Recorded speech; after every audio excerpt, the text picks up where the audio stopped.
नमस्कार, मैं हूं आपके साथ मयंक। आज 24 तारीख है और इस वक्त की बहुत बड़ी खबर, मैं सीधा पॉइंट पे आना चाहता हूं। ईरान ने अपने डिफेंस सिस्टम से अमेरिका की टॉमहॉक मिसाइल को गिराने का दावा किया है। देखिए, ये बहुत बड़ी खबर है।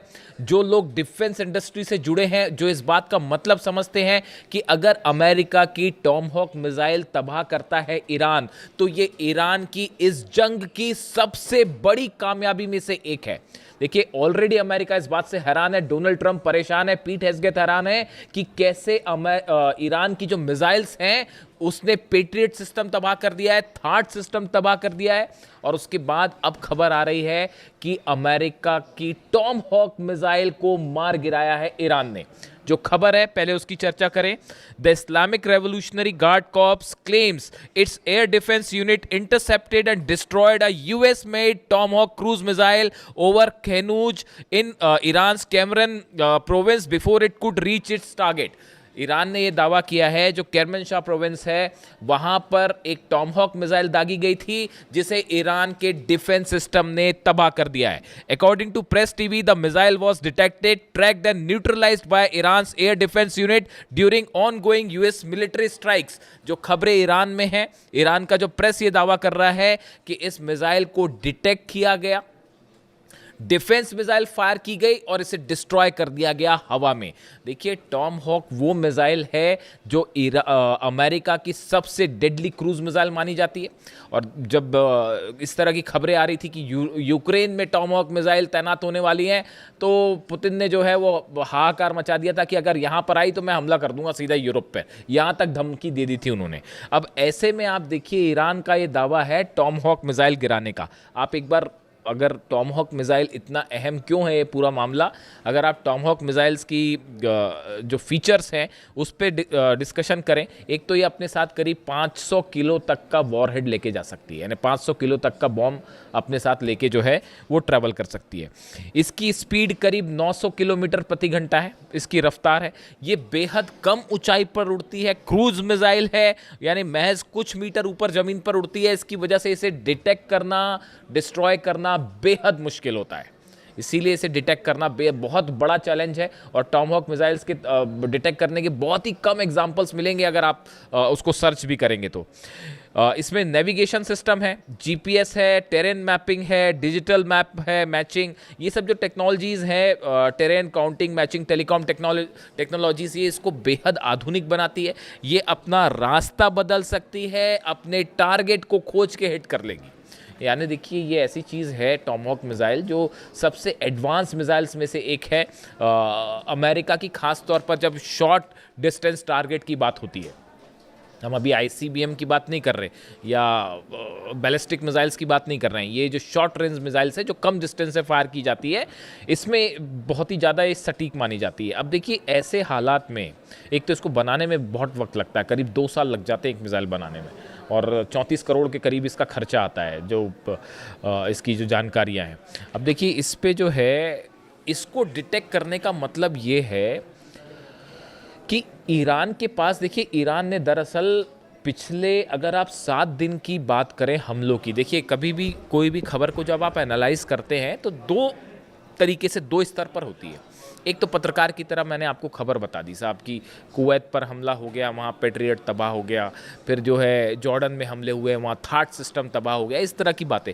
एक होती है आप उसको एक्सपर्ट्स के साथ चर्चा करते हैं, उसको समझने की कोशिश करते हैं कि इसके क्या मायने हैं, यानी आप उसका एनालिसिस करते हैं।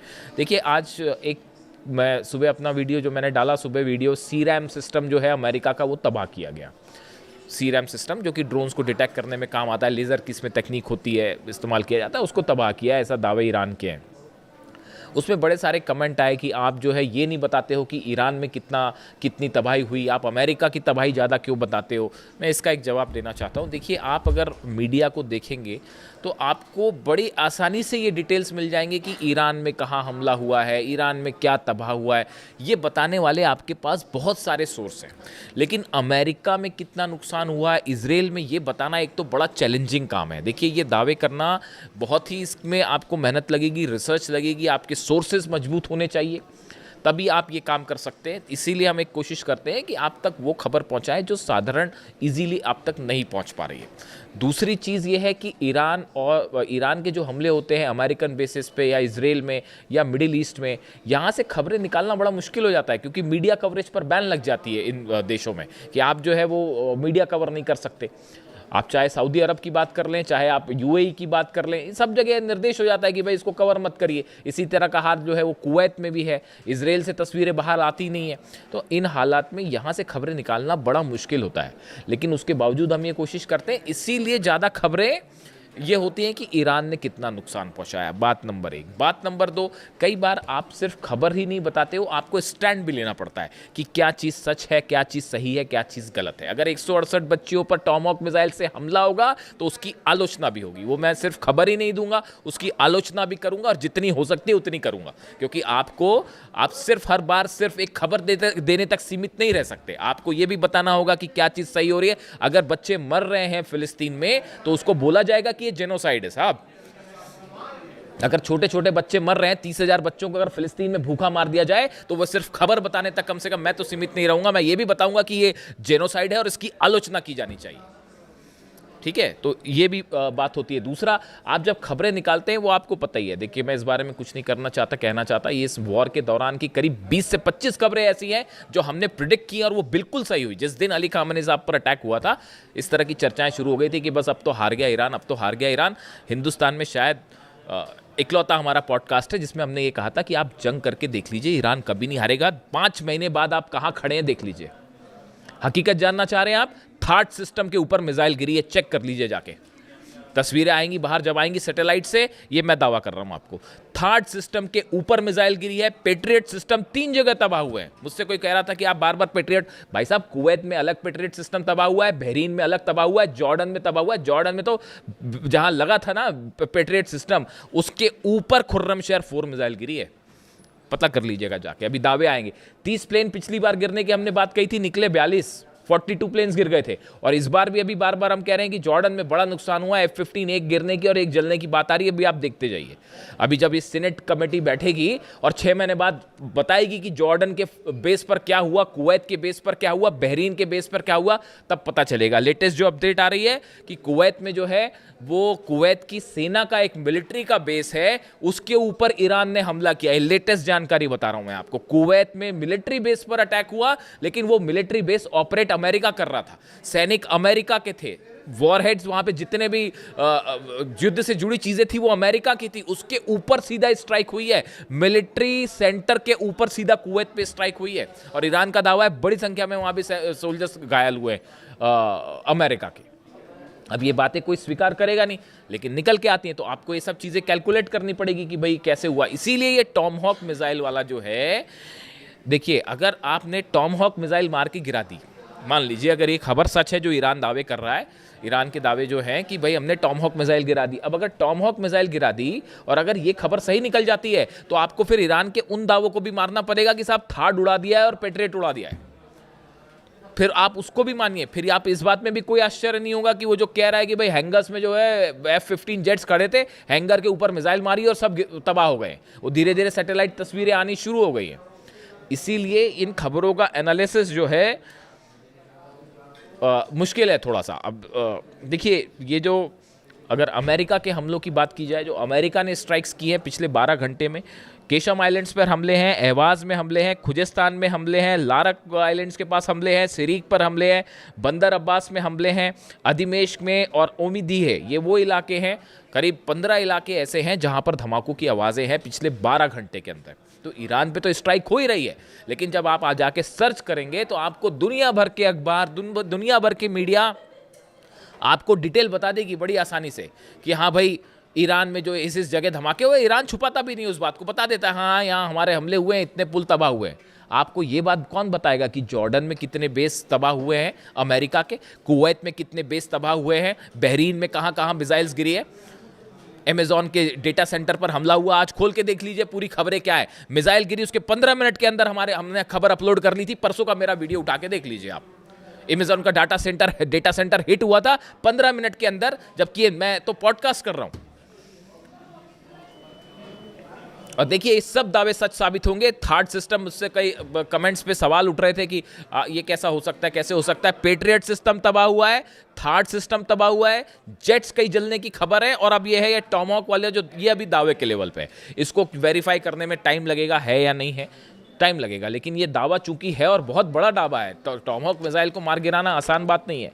अब इसके अलावा देखिए 13 दिन में 55 लोगों की मौत है ईरान में। ये ईरान की तरफ से कहा गया है कि ये जो 13वीं दिन की स्ट्राइक हुई बीती रात, इन 13 दिनों में ईरान में 55 लोगों की मौत हो गई है। और अब देखिए हमले जो हो रहे हैं वो सेंट्रल ईरान पे हो रहे हैं। आप इस बात को समझिए। पहले दो कोशिशें चल रही हैं डोनाल्ड ट्रंप की तरफ से, अमेरिका की तरफ से। एक, हॉर्मूज के आसपास हमले किए जाएं। पहले इन्होंने कोशिश की कि मेन लैंड से हॉर्मूज को हम अलग कर दें।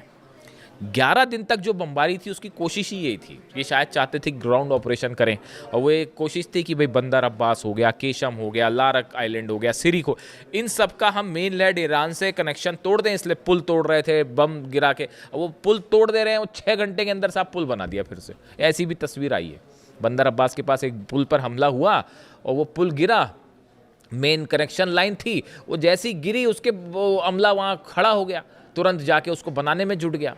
ऐसी ईरान थोड़ी ना। आप खुद सोचिए इस बात को, जो मेरे पे सवाल उठा रहे हैं, जरा वो इस बात को सोचें। दुनिया में इजराइल की आर्मी और उसकी ताकत आप जानते ही हैं। अमेरिका के पास आप हथियार देख लीजिए, अरब देशों, इन सब से एक देश मुल्क लड़ाई कर रहा है पिछले 5 महीने से। और आप क्या कर पाए? आप क्या ईरान में कब्जा कर पाए, कदम रख पाए? डर रहे हैं अभी भी डर है साहब कि अगर वहाँ कदम रखेंगे तो पता नहीं क्या होगा। इसी वजह से ऑपरेशन नहीं हुआ। वो एयर स्ट्राइक्स होती रही, लेकिन ये जो ग्राउंड ऑपरेशन वाला प्लान है फिर कैंसिल हो गया। ये कोशिश कर रहे थे केशम आइलैंड पे और या फिर अबू मूसा आइलैंड पे या ऐसे किसी आइलैंड पर कब्जा करने की, लेकिन वो हो नहीं पा रहा है। क्यों? डर रहे साहब हमला कर। वो तो जो छोड़िए, वो तो ऐसा ठोक रहे हैं। हॉर्मूज में एक जहाज़ गिरने की तस्वीर देखी आपने? वो हॉर्मूज में अभी जब कंफर्म हो जाएगा तो मैं बताऊंगा क्या। अभी ये कंफर्म नहीं है कि कौन सा जेट गिरा है। अमेरिका का एक जेट हिट किया गया है हॉर्मूज के आसमान में, उसके गिरते हुए और आग लगती हुई तस्वीरें हैं। अब वो कौन सा है, वो इनका वो महंगा वाला ड्रोन, क्या नाम है उसका, वो ड्रोन है या कोई F-15 तो नहीं हिट हो गया? इस तरह की भी खबरें हैं। अब अभी वो सच्चाई जब होगी तब सामने आएगी। MQ-9 रिपर ड्रोन तो ऐसे गिर रहे हैं जैसे बच्चे मार के गिरा देते हैं, पतंगों को गिरा देते हैं, खींच के काट देते हैं, वैसे रिपर ड्रोन्स गिर रहे हैं। पता नहीं कितने अरब का है वो। तो अब वो रिपर ड्रोन गिरा है या फिर F-35 F-15 जो है वो फिर से डाउन हो गया है हॉर्मूज में। उसकी तस्वीरें हैं, अब देखना पड़ेगा उसमें सच्चाई क्या है। और वो लाल सागर के आसपास जो है, अलग से वीडियो कर दूंगा मैं, वो लाल सागर के आसपास ईरान ने अपनी बैलिस्टिक मिसाइल तैनात कर दी है। वहाँ सिर्फ हूती का खेल नहीं है वहाँ पे। तो बड़ी सीधी सी बात है, हूती मतलब पीछे रूस बैक कर रहा है, ईरान बैक कर रहा है हूतीस को। और 2 अरब के 2 जहाज़ ठोकने का मतलब है अभी क्यों नहीं हुआ हमला? अब तक कर देते हमला, सऊदी अरब हमला कर देता। और ईरान ने अपनी मिसाइल्स लगा रखी हैं वहाँ पे कि यमन पर हमला करोगे तो ये लो नतीजा। अब ये डोनाल्ड ट्रंप जो कह रहे हैं, जो नया बयान आया है कि बड़ा ही मतलब मैसिव अटैक करने वाले हैं और ईरान पर ऐसा हमला होगा कि बिल्कुल तबाही मच जाएगी, ईरान ने भी उसकी तैयारी कर ली। कि आप पिकेक्स माउंटेन पर देखिए कहानी क्या है, जो मेरे को समझ में आई अब तक बात। ये जंग बहुत ज़्यादा तो नहीं खींच सकते डोनाल्ड ट्रंप, ये बात तो तय है। बड़ा नुकसान हो रहा है अमेरिका को, ईरान से कई गुना ज़्यादा नुकसान हो रहा है अमेरिका को, समझ रहे हो आप? तो ये ज़्यादा दिन जंग खींचेंगे नहीं, मुझे ये लगता है। पता नहीं, अभी मैं समझ पा रहा हूँ जितना, कि डोनाल्ड ट्रंप का प्लान ये है। आप इस बात को याद रखिएगा, अगर ऐसा हो जाए ना तो हम फिर बात करेंगे कि वो दावे भी याद रखने पड़ते हैं और कई बार बताना भी पड़ता है, क्योंकि बड़ी भ्रमित खबरें आती हैं, भ्रम फैलाने वाली खबरें आती, तो उसके बीच में कोई दावा करना बड़ा ही मतलब उसका काम होता है। तो अभी मुझे ये लग रहा है कि ये पिकेक्स माउंटेन पर हमला होगा। ईरान के जो बचे हुए न्यूक्लियर ठिकाने हैं, हो सकता है पिकेक्स माउंटेन पर भी बंकर बस्टर बम से हमला हो सकता है। 2 बेस हैं ब्रिटेन के जहां हलचल हो रही है, B-1 B-2 बॉम्बर्स की डिएगो गार्सिया में भी हलचल हो रही है, उस पर भी अलग से बात करेंगे। और रॉयल एयरफोर्स का जो दूसरा बेस है वहाँ पर भी जो है B-1 बॉम्बर्स वहाँ से टेक ऑफ कर रहे हैं। इस तरह की खबरें आ रही हैं। अब इस सूरत में bunker buster bumps GBU-72 bumps तैयार है। अब ऐसा लगता है कि अमेरिका पिकेक्स माउंटेन पर हमला करेगा, और हमला करने के बाद वही बात कही जाएगी कि जैसे इन्होंने नतांज फोर्दो और इस्फहान के लिए कहा कि वी हैव ऑब्लिटरेटेड देम, मतलब हमने ईरान का एकमात्र परमाणु अड्डा बचा था पिकेक्स माउंटेन के नीचे, हमने उसको भी तबाह कर दिया और अब हम यहाँ से जा रहे हैं वापस। ये प्लान है साहब अमेरिका का। Plan number 1।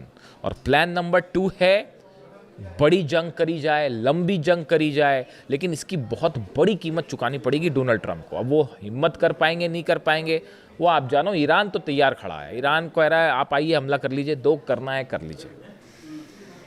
आपने 28 तारीख को वो कर दिया है जिसके बाद ईरान के अंदर से डर खत्म हो चुका है। अली खामनी साहब को आपने असैसिनेट करके ईरान की 9 करोड़ जनता को आपने अली खामनी बना दिया है। हकीकत सिर्फ ये है।